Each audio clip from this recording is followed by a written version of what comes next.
পরিবেশের রক্ষক। মাইকোরিয়ার রাজ্যে খুব সুন্দর এক বাড়ি ছিল, যা উজ্জ্বল জীবন এবং মজা দ্বারা পরিপূর্ণ ছিল। নিজের প্রতিরক্ষার জন্য দেশের অন্যান্য স্থান থেকে সেটা আলাদা ছিল। মাইকোরিয়ার প্রাচীন অতীতে বছরের পর বছর দুর্দশার পরে সিদ্ধান্ত নেওয়া হয়েছিল যে কেউ ভেতরে যাবে না এবং কেউ বাইরেও যাবে না। বহু বছর শান্তির পরে মাইকোরিয়ার জেনারেল জায়া নিজেকে যুদ্ধে কম ব্যয় করতে এবং আরো বেশি সময় শিথিল করতে দেখেছিলেন। সে যেন প্রায় তার পাহারা নামিয়ে দিয়েছে। প্রায়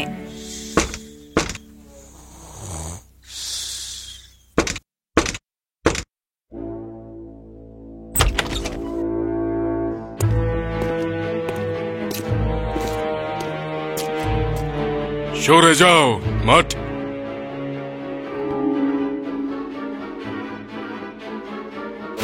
ওঠো জায়া, উঠে পড়ো। জায়া, কি হয়েছে? তোমার এটা দেখা দরকার।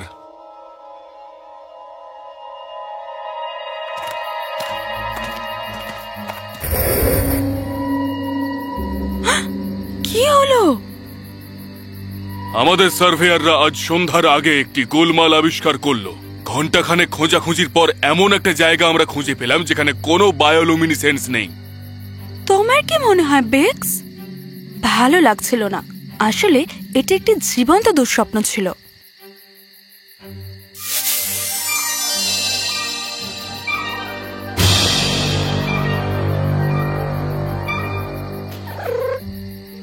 বেক্স বুঝতে পারছে মাইকোরিয়ার এলাকার জঙ্গল অসম্ভব অসুস্থ। এটা কখনোই পুনরুদ্ধার হতে পারে না। আমরা কি জানি কেন এমনটা হয়েছে? আমরা জানি না জেনারেল। আমরা যদি আমাদের প্ল্যান লাইফটা হারাই তাহলে আমরা বাঁচবো না। এটিতে আমাদের সেরাটিই রাখুন। আমি বেক্সের সাথে থাকবো এবং নিজের উপর কিছুটা গবেষণা করব। বেশ, তাহলে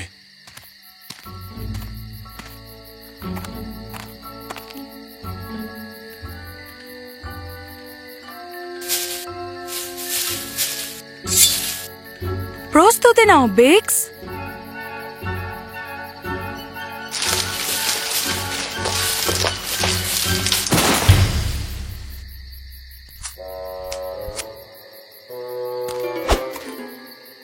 তুমি কে এবং এখানে কেন?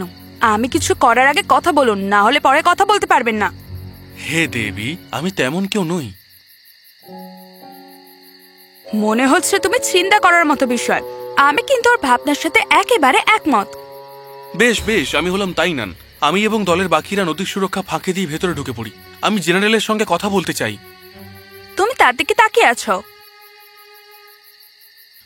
আপনি নাকি জেনারেল?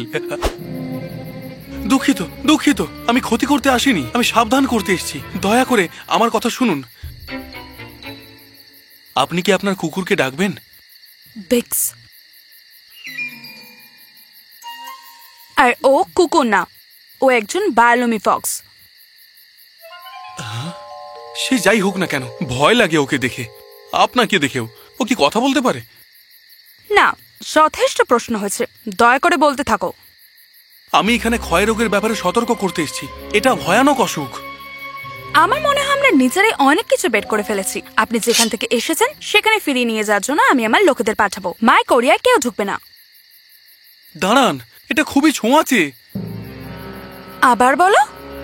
আমার বাসস্থান ভেস্টার্ন শহর রোগের কবলে অন্ধকারাচ্ছন্ন। আমাদের সমস্ত উদ্ভিদ জীবন ক্ষয় হয়ে প্রায় শূন্যে পরিণত হয়েছে। দেশের মানুষ না খেয়ে আছে। মৃতপ্রায় গাছপালারা আমাদের জলকে বিষাক্ত করে দিচ্ছে। শেষ ভরসা হিসাবে আমি আমার দলকে নিয়ে এখানে এসেছি। শেষ সুযোগ শহরকে আর আমাদের বাঁচানোর। পরের বার অপমান না করে নেতৃত্ব দিও সেই সব যোদ্ধাদের বা সেনাপতিদের যারা তোমাকে রক্ষা করার জন্য দাঁড়িয়ে আছে। আমি দুঃখিত, সত্যি। আপনি কি দয়া করে আমাদের সাহায্য করবেন? বেক্স। বেক্স কষ্ট অনুভব করতে পারে, ভেস্টিয়নে। হ্যাঁ, আমি তোমাকে সাহায্য করব। যতই হোক এটা আমার কাজ। আমরা ক্ষয়ের উৎস অনুসন্ধান করে শুরু করতে চাই। মাইকোরিয়ায় আমাদের দেশের সর্বাধিক সংখ্যক বায়োলুমিনেসেন্ট প্ল্যান্ট লাইফ রয়েছে। এটি শুরু করার জন্য একটা ভালো জায়গা হবে। চলো যাই। এই মুহূর্তেই? আর কবে? হয়তো আগামীকাল, আরো কিছু সাহায্য জোগাড় করার পর। হাস্যকর হয় না? আমি যা ভেবেছিলাম তার থেকে তুমি অনেক আলাদা। আমি চেষ্টা করি মানুষকে জানার আগে তাদের বিচার না করা। তুমিও একই কাজ করলে ভালো হবে। একদম। এবং তারা চলে গেল। আমরা প্রায় 1 ঘন্টারও উপর ধরে হাঁটছি জেনারেল। একটু বিরতি নিলে ভালো হতো না? ক্ষয় বিরতি নিচ্ছে না, আমরা কেন নেব? এটা এখন মধ্যরাত, এখন আমাদের ঘুমোবার কথা। অসুস্থতার দ্বারা প্রভাবিত বনের অঞ্চলগুলো আবিষ্কার করার জন্য এর চেয়ে ভালো সময় আর কি হতে পারে, যখন আমরা দেখতে পারি যে কি জ্বলতে পারে আর কি জ্বলে উঠতে পারে না। বেশ, আপনি যখন বলছেন এভাবে। পেটস, তুমি কি বলতে পারো আমাদের কোন দিকে যাওয়া উচিত অন্ধকারের জঙ্গলগুলির জন্য অনুসন্ধান করতে?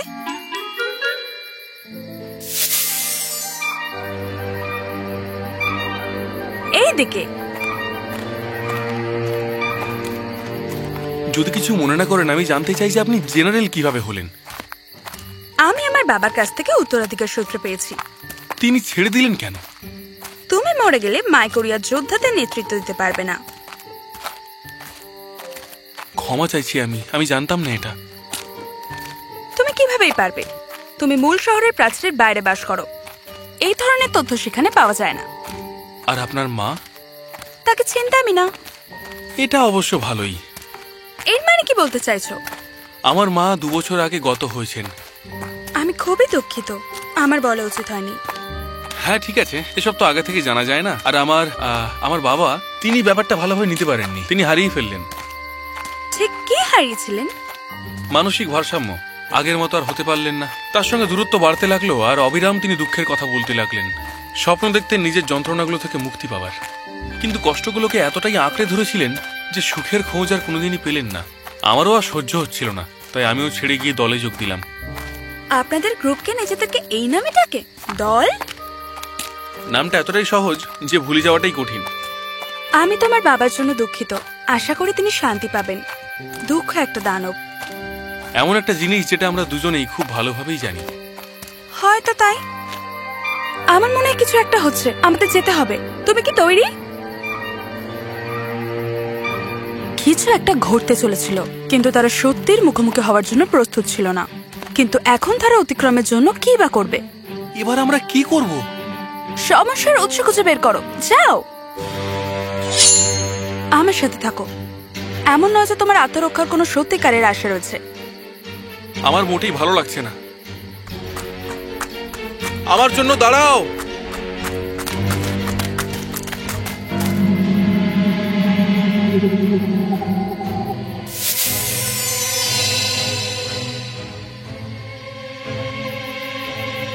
কেউ একজন। বলছো কোনো মানুষ করেছে এটা, কোনো বস্তু নয়? আমাদের যোগাযোগ করা দরকার। তুমি কি পাগল হয়ে গেছো? এই যে মেয়ে, শোনো। জেনারেল, আমি অসুস্থতাকে নিয়ে সতর্ক করতে এসেছিলাম, যুদ্ধ করতে বলিনি। যুদ্ধ করতে চায় না এমন একজন যোদ্ধার সাথে দেখা হওয়া কতটা মজাদার। আমি জানি না কিভাবে। আমার পেছনে থাকো। এখন তোমার জন্য ব্যবহার হতে পারে। নিজেকে দেখাও। আমাদের জীবনদাতাকে ধ্বংস করার দুঃসাহস কার আছে?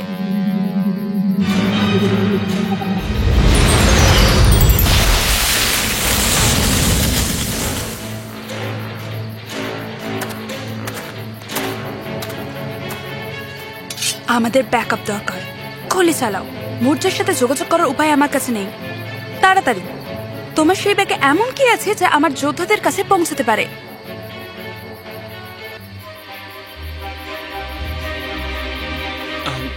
এটা দিয়ে কিছু হবে?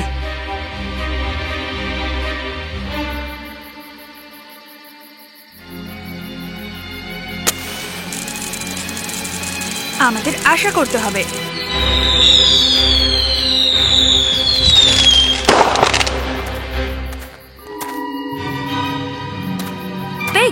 এখন যেমনটা আমরা অনুশীলন করেছি। তুমি পারবে। আমি গণনা করতে পারি, তার চেয়ে বেশিবার তোমাকে যা করতে দেখেছি।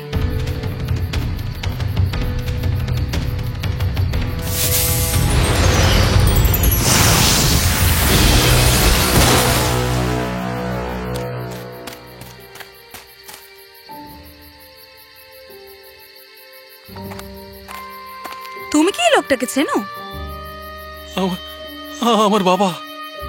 টাইনান, তুই কি আমার টাইনান? এই তো বাবা, তুমি কি করছো? তুমি এগুলো কি হচ্ছে? কি সব বিশ্বাসঘাতক? ছায়াটা ফিরে আসার আগে আমাকে বোঝাতে দে বাবা। ছায়া কি ফিরে আসতে পারে? তোমার এই ঘৃণ্য পছন্দগুলো নিয়ে পৃথিবী থেকে মুক্তি পাওয়ার আগে তোমার কাছে আর কয়েক মুহূর্তই আছে। খোকা আমার, আমি খুবই দুঃখিত। আমি কখনো চাইনি এটা হোক। আমি এই আত্মা দুঃখকে বিলিয়ে দিয়েছি। তাতেও কি তোমার শান্তি এলো? এই সব কিছু করে কোনো লাভ হলো? দুঃখ থেকে আদৌ কি মুক্তি পেলে? জানতাম না আমি। আমাকে বলা হয়েছিল আমি শান্তি পাবো। তুমি কি ভেবেছো যে তুমি একাই শুধু দুঃখে রয়েছো? তুমি কি এক মুহূর্তের জন্য ভেবেছিলে যে তোমার যতটা আমাকে দরকার ছিল আমারও ঠিক ততটাই দরকার ছিল তোমাকে, মা চলে যাবার পরে?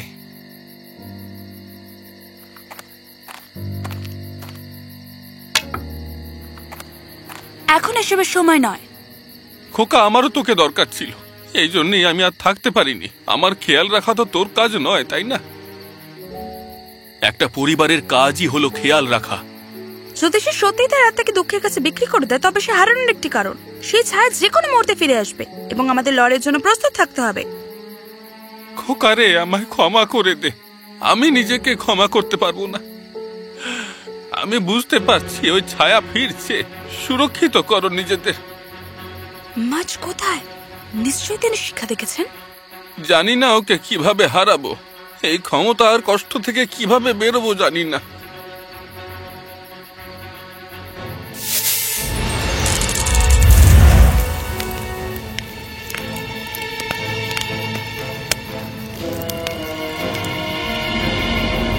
একটু দাঁড়াও বাবা। হৃদয় পরিবর্তন দেখছি। একটু সাহায্য করো আমায়।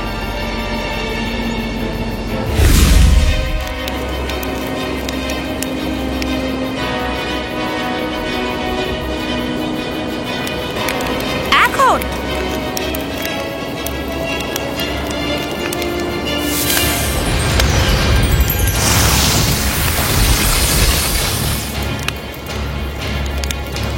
টাইনান, তুমি একমাত্র ব্যক্তি যে এটা শেষ করতে পারো। আমি? হ্যাঁ, তুমি। তোমাকে তার মধ্যে দিয়ে যেতে হবে। তোমাকে তাকে ছায়া থেকে বের করতে হবে আর শেষ করতে হবে।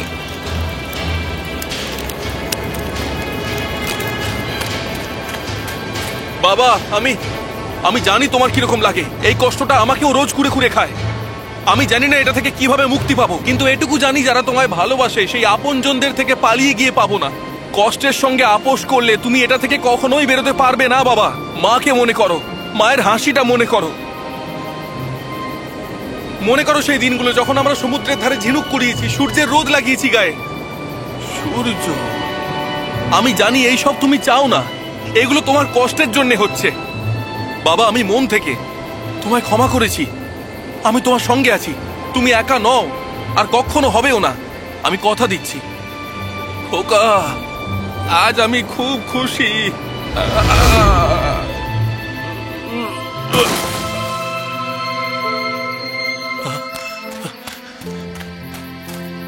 বাবা, তুমি ঠিক আছো? আমার হাতে বেশি সময় নেই। এই প্রকৃতি আমায় নিয়ে নেবে। আমায় ক্ষমা কর বাবা। তোর মা চলে যাবার পর আমার সঙ্গে থাকা উচিত ছিল। সে দুঃখ আমার যাবে না, কিন্তু আমি শান্তিতে তোর মায়ের কাছে যেতে পারবো যদি জানি তুই ক্ষমা করে দিয়েছিস আমায়। বাবা, না, ছেড়ে যেও না। ভালো থাকিস খোকা।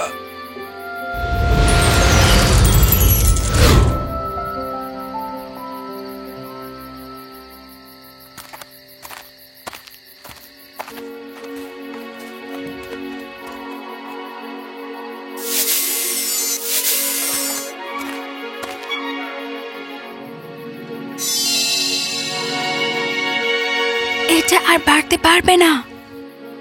আমার বাবারও আর কখনো শান্তি বা আনন্দ পাওয়ার কথা ছিল না। আমরা চলে এসেছি। কোথায় যুদ্ধ হচ্ছে? জায়া এবং টাইনান অন্ধকারকে পরাজিত করেছিল। পরবর্তী মাসগুলিতে টাইনানের প্রতি জিয়ার ঘৃণা, প্রশংসা এবং শ্রদ্ধায় পরিণত হয়েছিল। তারা প্রায়শই একসাথে প্রশিক্ষণ নিয়েছিল এবং শীঘ্রই দুর্দান্ত বন্ধু হয়ে উঠেছিল। তাদের সংযোগের মাধ্যমে জায়া মাইকোরিয়ার দরজা খোলার অনুপ্রেরণা অনুভব করেছিল। শতাব্দীর মধ্যে প্রথমবারের মতো বাইরের অংশকে স্বাগত জানানো হয়েছিল। বাণিজ্য পথ প্রসারিত হয় এবং নতুন সম্পর্ক প্রস্ফুটিত হয়। যদিও টাইনান জায়া এবং যোদ্ধাদের কাছ থেকে শেখা কৌশলগুলির ব্যবহার করে তাদের প্রশিক্ষণ দেওয়ার জন্য দলে ফিরে এসেছিল, তবে তাকে মাইকোরিয়ায় ফিরে আসার জন্য সর্বদা স্বাগত জানানো হয়েছিল। সেদিনের পর থেকে মাইকোরিয়ায় আর কখনো অন্ধকার নেমে আসেনি। বায়োলুমিনেসেন্ট বিকশিত হয় এবং যারা এর শক্তি থেকে টান দেয় তাদের শক্তিশালী করে। আমি কিভাবে এটা জানলাম? ঠিক আছে, আমাকে জিজ্ঞাসা করো। কিছু গোপনীয়তা গোপনই থাক। Bye bye.